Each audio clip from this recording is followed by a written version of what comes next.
of folks, take a lot of danger away from these folks on the freeway. But he's going to run when he gets a little room, but he's going to run out of it here as we approach the 170. And we'll see if he decides to slam over to the right to hit this north 170. And I don't know if he's going to be able to get over now. We're coming here. I'm just kind of ahead of him, kind of keep an eye to see where he's. Go ahead.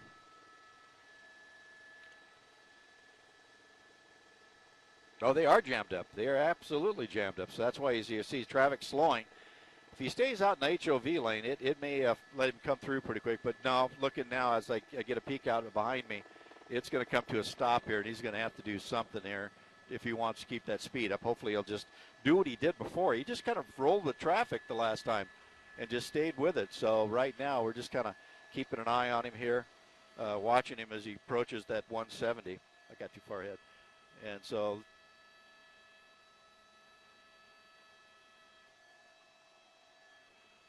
yeah, I'm just going to sit here over the 170, 101 change as he makes the change. And we'll widen out and show you the traffic a little bit here, just a little bit.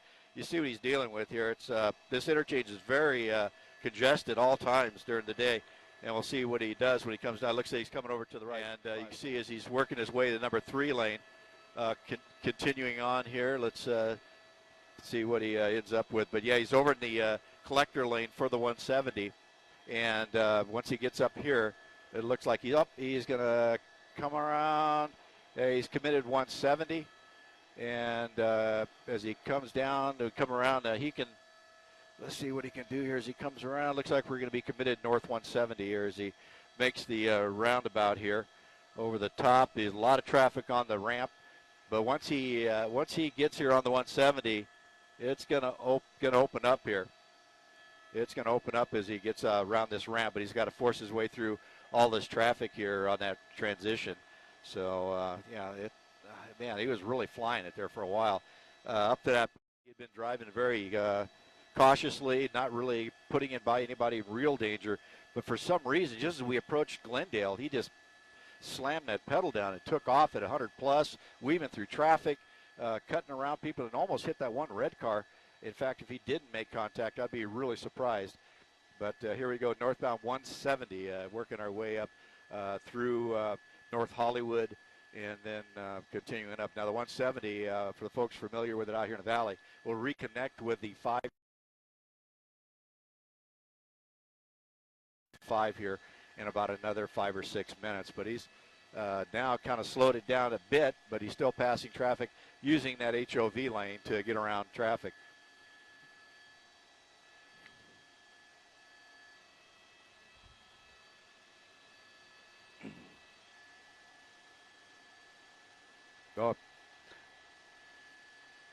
Oh, absolutely.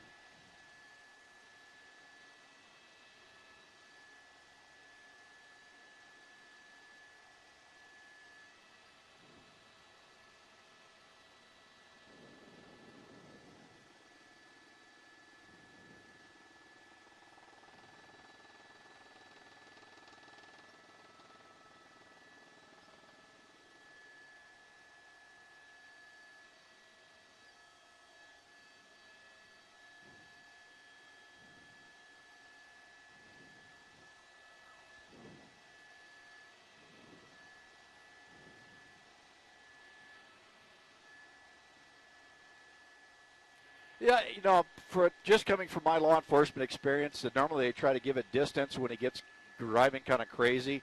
You want to back off so you're not pushing him to make him drive fast. But, yeah, the weapon in the car will come into play at the end of the pursuit. Now, you're not going to have somebody roll up next to him to try to look in to see how many people are in the car, which you see them do every once in a while. But normally they'll back off when the guy really picks up the mail, picks up the speed. And, you know, they'll kind of, like I said, back off, let that air unit overhead handle it. They're not going to lose change around. And so he's cutting by right to one lane to the HOV, getting around slower traffic. But, yeah, they kind of hold back so they don't force this guy. But these CHP officers that are on this, they're not giving up any ground. They're sticking. There again. Oh, wrong, Tim.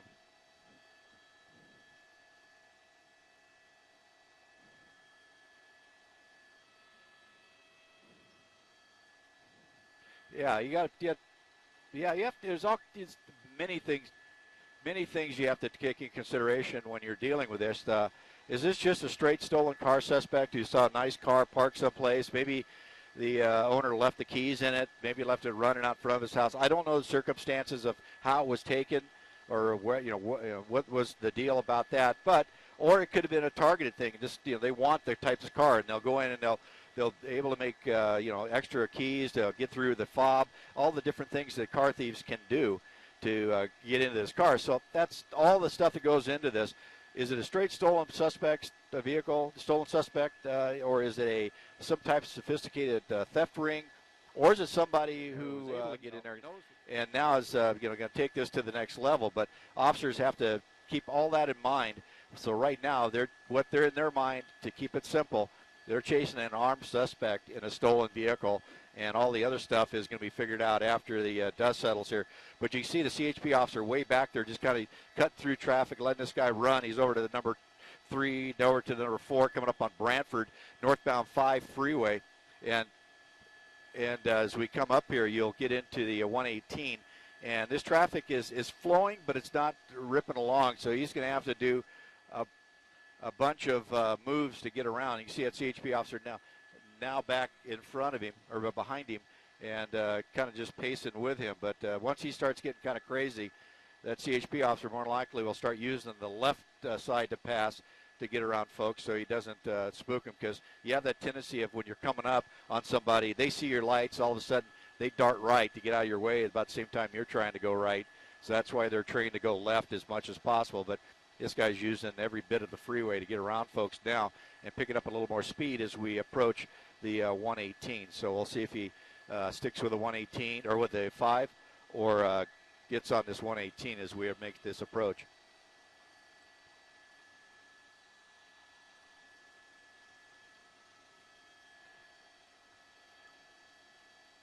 Well, they do that through the offices of the CHP. Like right now, we're in the Newhall office area of CHP. So as they come into the different areas of responsibility, the CHP will do their round-robin takeover. So 3 units will drop into the pursuit, 3 will drop out, and then this office will take them all the way now. The Newhall office will take them all the way up to the Fort Tejon office if we continue that far on the 5 freeway. But Newhall handles everything here north all the way up into the Antelope Valley. But, yeah, they do that handoff from office to office areas to keep their officers in the area which they know the freeways. They know the side streets, and they are able to take care and also have those other units that are not drugged way out of their area of responsibility. They can then release from their pursuit, go back to their area of responsibility, and resume normal patrol. But that's one of the beauties of the CHP is they're able to hand this off through the state as it goes on the freeways from office to office, and that keeps the officers, 1, familiar with the area in pursuit, and then 2, it keeps the other officers being taken too far out of their area of responsibility. But right now we're still northbound 5 freeway. We're coming up on the 405 junction, and it's I can tell you it's as normal packed up here as we come up in here. And he's going to go through a tunnel here in a bit. You see CHP coming up on him. And they're going to do a pit maneuver. Okay, into the bush, into the side of the wall there. I'm surprised that pit maneuver worked because he really didn't get on him too hard. So we're going to come around here. Yep. Well, they were running a round robin behind him, slowing traffic down.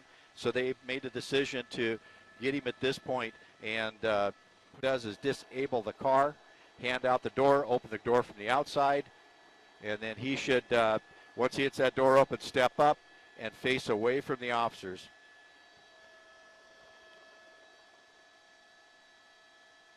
This is the time when things can go wrong. All the suspect needs to do is pay attention, listen to commands. He's coming out, hands up. He'll face away, and then they'll have him pull his jacket up so they can see his waistband. And we're right on the 5 freeway just before the 405. So it's just before he got on the 405. So you see him in the real wide shoulder here. There he is pulling his jacket up, trying to get more information, make sure he doesn't have anything else. There's the turn. And now they should start having him walk backwards towards him. He should get his hands up higher. They're not going to, there you go. Exactly what I was thinking. So bringing the dog back away. And the only reason the dog is there is if he decides to take off running. Now down on his knees, and there should be an arrest team now go up and take charge of him, while other officers keep track of the car to make sure nobody else pops out. But normally they bring him behind the car, so they have car for cover and concealment. But for some reason he's out right up there in front. He may not be going along the program, just decided to lay down right there.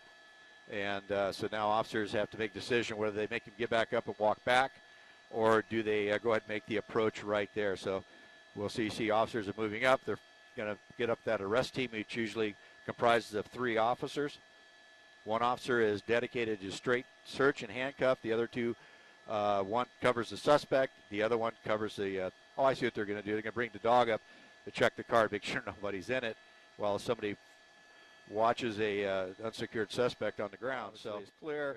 The dog is going to come away. Now we should have the officers here making their approach on the suspect. But first they're going to check the trunk, make sure nobody's there as they watch the unsecured suspect on the ground. So right now waiting for the car to be cleared.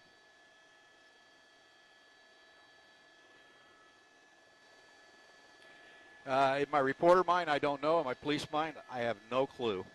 They should have secured him first. That's my personal opinion as a 30-year law enforcement officer. You don't leave him laying on the something ground. Goes sideways in the car. Now you have trouble in the car and trouble behind you. So, yeah, they should have brought him behind the police car, secured him first, not getting into the procedures, because I'm not down there with these officers making decisions, but the normal procedure is to bring him back. And I said, from my years and years of doing this, you don't, I'm not going to get too far more into it, but yeah, they now have the suspect into custody, and they're still trying to figure out how to open the trunk. But luckily, this thing came to an end before anybody was hurt.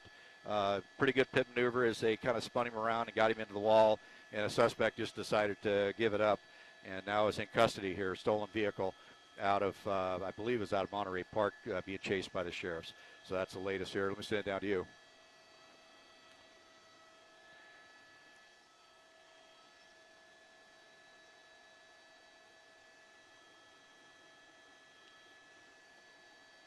Yeah.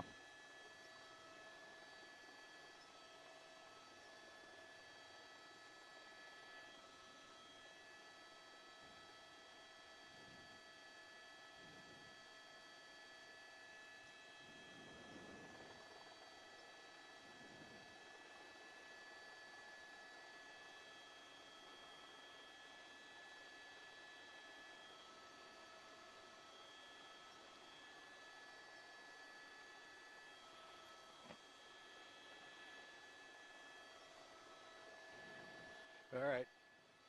And if you're still watching on the stream, we're still over the end of pursuit here. CHP securing the suspect, patting him down. They're checking the car. I'm sure they're looking for the, they got the door trunk open finally. And they're, see if they can secure the weapon that was in there, reportedly in there from the off-duty. So right now it's a matter of getting the suspect into the car and getting everything into that wide right shoulder, and then the freeway will open back up. It's now back up past the 118 freeway, but they're still patting down the suspect. And once they get him into a vehicle, then they'll move it all out of the lanes, and then from that point, the freeway will be open. But a pursuit that started over in the San Gabriel Valley on the 10 freeway, coming west on the 10, north 605 to the west 210, 134, all the way across to the 170 up here to the 5 freeway, coming to an end just prior to the 405 interchange 5 freeway. So still working on securing the suspect. And you see here they still have the freeway blocked, and they'll keep it like that until they get that suspect into a unit.